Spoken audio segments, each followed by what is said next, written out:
The Houston metro area is one of those cities who received the true brunt and the dirty side of the storm. Beryl brought straight line wind gusts reaching over 80 miles per hour, toppling trees and power lines in the process. Our next guest was actually in his home Monday morning when a tree fell on his house, trapping him along with all the rubble inside. All right, what's going on, y'all, today? You know what I'm saying? Go ahead and introduce yourself for the one time, man. Man, it's a blessing to be here. It's your boy, Jordann Dwayne.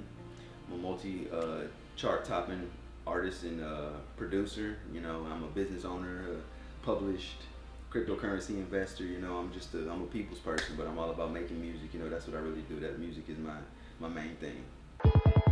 You like the rush of the wrist, I'ma jump either way. You love me, come translucent. I know that look in your face. Your beautiful soul is supposed to live this way. Alive, baby girl, can't put my love for you into just one diamond. Call for Mr. Dwayne from the cockpit. These moments be so iconic. Pick comments with the patience, done sing with a rest. Okay. So, like, why don't you? I heard that you was in a storm accident. You know what I'm saying? Where you was trapped under some trees or something like that. Why don't you explain to us what happened, man?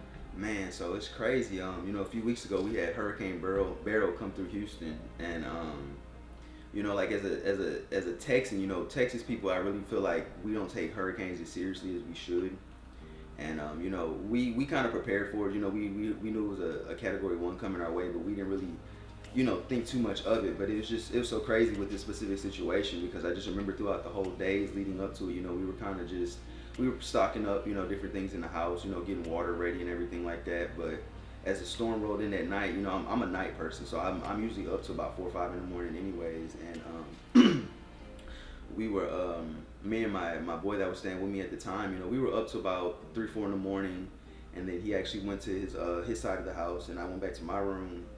And you know, I remember I was watching the storm tracker online, and about 5:30, you know, things really just started getting bad, but I started getting a little tired. So the last few things, just the big vivid details I do definitely remember before everything happened was, you know, I actually remember going to get food, and I went and put it back in the sink after I got done with it, and went and laid down. And I remember, like I said, I was watching the storm tracker like kind of before I passed out, and I remember closing my laptop and just kind of like dozing off, like right to where the point where you kind of, right when you fall asleep.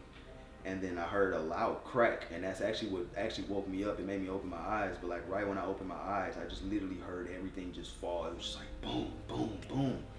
And you know, everything happened so fast, and I was laying in my bed when it happened and didn't really realize like what was going on or how it was happening. But you know, once I realized kind of what happened, that, you know, everything fell, and I didn't realize it was the tree. I didn't know if it was the house. I didn't know what it was, but I was literally stuck under everything. And it was just one of those situations where, you know, you kind of wake up and it takes you a second to kind of realize what's going on. And you know, like I said, I couldn't move at all. I couldn't move anything. I was kind of stuck in a really uncomfortable position in a really small confined space. But I didn't realize the extent of what was happening. And luckily, my friend that was with me at the time, who was on the other side of the house, it took him a while to even realize, you know, where I was, everything that happened, because that side of the house didn't have as much damage. But he came to my side and realized that, you know, stuff had just, you know, collapsed on everything. And I was screaming for him, and he was yelling back for me, and he finally heard me. You know, like one of the first things I remember him saying was just like, I gotta go get help. You know, he's like, it's a lot of bad stuff on top of you. And I still didn't realize the extent of what happened. You know, I was still kind of in shock. I was definitely really hurt, but I didn't even really realize the extent of the hurt yet. But yeah, I was under there for about 30, 45 minutes, and the neighbors, you know, started coming. I could hear all the neighbors screaming, trying to move things, but they weren't able to really move anything either. And then I heard one of them yelling, you know, we got to go get the fire department. So it took the fire department about another 20 minutes to come pull up, because the storm was still going on. So you could hear all the wind, you could hear everything. And I remember at one point I was kind of just trying to dig for more, I guess, like air, for fresh air, and I kind of pulled on something, and then that caused the water to kind of come into where I was at and start to kind of almost fill up, you know. So it was just one of those situations where it's like, you know, you're not really ever really sure what's going to happen. But, you know, I'm a big person on faith. So, you know, with everything that was going on, it was just really, I was really trying to just keep myself calm, not have like panic attacks. I was definitely praying the whole time. You know, I'm a real big prayer. So I was really stuck on trying to, you know, stay positive through the whole situation. But, you know, and I kept telling myself, you know, with everything, you know, you hear about stories like when 9/11 happened, you know, they were rescuing people for days after that, you know, and I kept telling myself, you know, people could survive days in that, you know, I'd be okay, but it's like, when you're in situations like that, time moves so slow. Like, you know, I was under there for, I think, about 2 hours, 2.5 hours, and just through that, you know, it's one of those things that really tests your patience, it really tests your mental, and I finally hear the fire department come and pull up. And you know, it took them about an hour to cut me out. They was definitely, you know, chainsaws. They used the jaws of life, the airbags. They used a lot of different. They was axing at what, you know, whatever it was.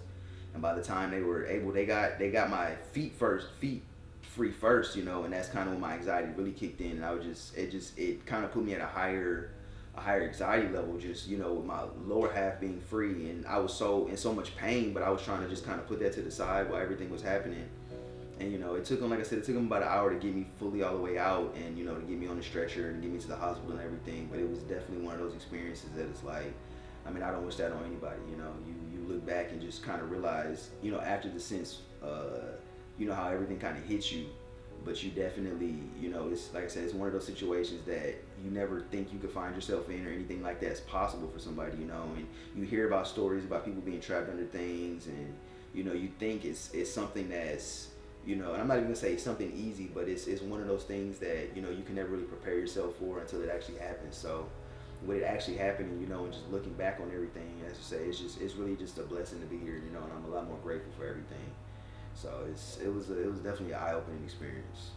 I just remember I just kept praying the whole time and trying to count to 30 as many times as possible and praying in between. It's like, I don't know. I was like, I know God doesn't do things by mistakes. And I was like, there's no way that I'm gonna still be under this alive and nobody can come and help. It is an absolute miracle that he survived. I mean, just look at the damage from this house. It is destroyed from top to bottom. The roof caved in, and the only way out was through this window that neighbors broke to get them out. He remembers waking up to a loud crash around 9 a.m. this morning and says that's when the tree fell onto his house. He heard his friend and roommate Parker Shanks screaming for him from the other side of the house. But ultimately, he had to wait for firefighters to arrive before. Definitely. Okay. Well, I was about to ask you, like, how does this event, like, kind of change your outlook on life? But I guess you kind of pretty much answered that, huh? Yeah. So, you know, just being a lot more grateful and thankful. Like I said, I'm real big on faith. I'm real big on praying. And, you know, now I feel like I pray a lot more. I'm a lot closer to God through everything that happened. Because, like I said, when I was under there the whole time, I was really just trying to stay calm, not overexert myself and really freak out. Because it's all about your mind when you're in, like, bad situations. You know, you don't want to make things worse by overthinking it. So it's just staying calm, you know. But as a long term, you know, I don't feel like that, like, I don't think I have, like, PTSD or anything like that. You know, I'm a person who, and I've had people tell me this before, like, I suppress a lot of things, if that makes sense. So I don't know, I kind of try to put everything off to the side and try not to overthink and overanalyze things, but it hits you when you're laying down at night. It really makes you realize, you know, there's a lot of people that passed away in Hurricane Beryl, and it was from trees falling, you know, and it's like to find out that I was actually one of the only people who survived a tree falling on them during the hurricane. It's definitely mentally challenging, you know. It's one of those things that you try not to overthink and overanalyze moving forward, because it'll really damage your mind. But it was a heavy situation. It was definitely, it changes how I look at everything now, you know, just being more grateful, being more appreciative of everything, all the small things, you know, being patient. I'm gonna say, I've been working on my patience a lot more, and, you know, just being under there for the amount of time that I was under there that felt like a lifetime, you know, looking back, knowing it was only like 2 hours, you know, it definitely just makes you, you know, more appreciative of everything that's just going on around you. You know,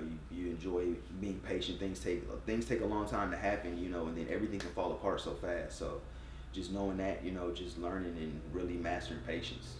No, for real, no doubt, man, no doubt. Okay, so, like, I want to know, what would you say to the world right now, whoever's watching? Like, what would you advice be? You know what I'm saying?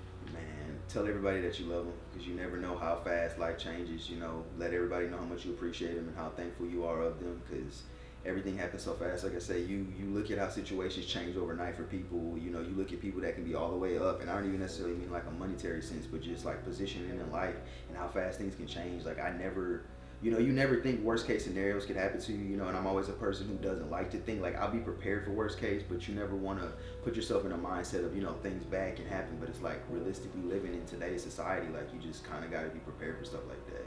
So just always, you know, be one step ahead, be 2-3 steps ahead if possible, but just when it comes to like natural disasters and just things that can be controlled on our end, like, you know, you just got to be very aware and very prepared for the things that can happen, you know, worst case scenario, and be ready to do what you need to do. But when it comes to like storms and stuff like that now, like, I wouldn't advise, and I mean, it's just me personally, you know, I know a lot of people, like I say, Texas people, we don't really take hurricanes seriously, you know, and I say that as a whole, you know, we've had our bad storms in Houston and in the surrounding areas, but it's like, compared to places that have hurricanes a lot, you know, we always kind of seem to get the left side of the storm, the right side, and like even with Hurricane Beryl, it was only Category 1, they say. So, you know, just realistically thinking about everything, like, just always be prepared for what can come. You know what I'm saying? Always do what you need to do to make sure you're prepared for things that's coming, and just always pray, man. You gotta keep the faith, because it's one of those things that's what's gonna hold you through all the way to the end. It's just knowing that there's a bigger purpose, a bigger sense in everything.